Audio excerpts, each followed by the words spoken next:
तुम्हा सर्वांचं स्वरा स्वीट डिलाइट्समध्ये खूप खूप स्वागत आहे।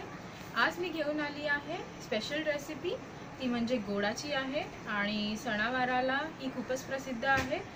आणि आज आपण बनवणार आहोत नारळी भात आणि हा खूपच सोपा आहे। आपण प्रेशर कुकर मध्ये बनवणार आहोत, तोही झटपट। तर चला बघूया झटपट नारळी भात। आपण नारळी भाताचं साहित्य बघून घेऊया। इथे आहे 1 वाटी बासमती तांदूळ आणि हा मी धुवून निथळत ठेवला आहे अर्ध्या तासापासून। इथे आहे अर्धी वाटी ओलं खोबरं, हे मी खवून घेतलंय। इथे आहे अर्धी वाटी गूळ बारीक चिरलेला, आणि तुम्हाला जास्त गोड हवं असल्यास तुम्ही पाऊण वाटी गूळ पण घेऊ शकता किंवा ह्याच्याऐवजी तुम्ही साखरही घेऊ शकता। इथे आहे 2 वेलच्या आणि 2 लवंगा, ही आहे वेलची जायफळ पूड, बेदाणे आणि काजू। इथे मी 2 चमचे दुधात केशर घोळवून घेतलंय आणि 2 चमचे साजूक तूप। इथे मी 1.5 कप पाणी गरम करत ठेवलं आहे। आपण आपला नारळी भात कुकर मध्ये करणार आहोत आणि त्यासाठी मी कुकर मध्ये 2 चमचे तूप घालून घेतलेलं आहे। तूप तापल्यावर आपण त्यात काजू आणि बेदाणे घालणार आहोत आणि आपण हलकेच हे दोन्ही परतून घेऊ।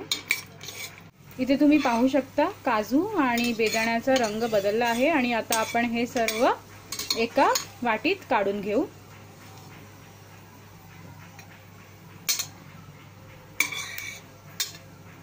इथे आता आपण टाकणार आहोत वेलची आणि लवंगा आणि त्यावर आपण आपले धुतलेले बासमती तांदूळ टाकून छान परतून घेणार आहोत।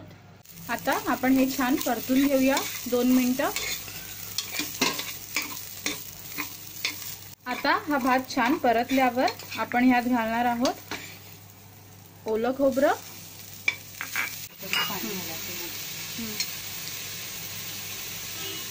आता या भातात आपण तापवलेलं कडकडीत पाणी घालूया।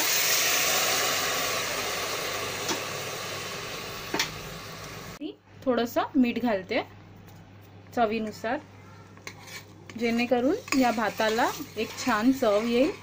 आणि आता आपण ह्यात भाजलेले काजू आणि बेदाणे घालणार आहोत। थोडे काजू बेदाणे मी बाजूला काढून ठेवले गार्निशिंगसाठी। आणि आता मी हे छान ढवळून घेणार आहे आणि कुकरचं झाकण लावून आपण मध्यम गॅसवर 2 शिट्या करूया। आपला कुकर आता थंड झाला आहे आणि आता आपण तो उघडूया। तुम्ही इथे पाहू शकता आपला नारळी भात तयार आहे आणि किती छान झाला आहे आणि छान मोकळाही झाला आहे। आणि आता आपण हा छान एकदा मिक्स करूया आणि सर्व करूया। नारळी भात तुम्ही बाहेरही करू शकता, बट कुकर मध्ये हा झटपट होतो आणि छानही होतो। इथे तुम्ही पाहू शकता मी या रिंग मध्ये हा भात लावलाय आणि मी वेगळ्या टाईपनी सर्व करणार आहे। तर आता आपण अलगद हाताने ही रिंग उचलूया। तुम्ही पाहू शकता खूपच सुंदररित्या आपली रिंग बाहेर आली आहे आणि हा छान असा सेट झालाय।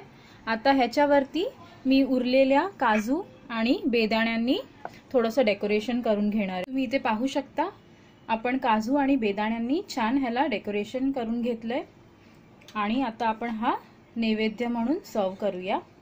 तर आपला झटपट नारळी भात तयार आहे आणि तुम्ही सबस्क्राईब करा माझं चॅनल आणि माझी ही रेसिपी अजून लोकांनाही शेअर करा।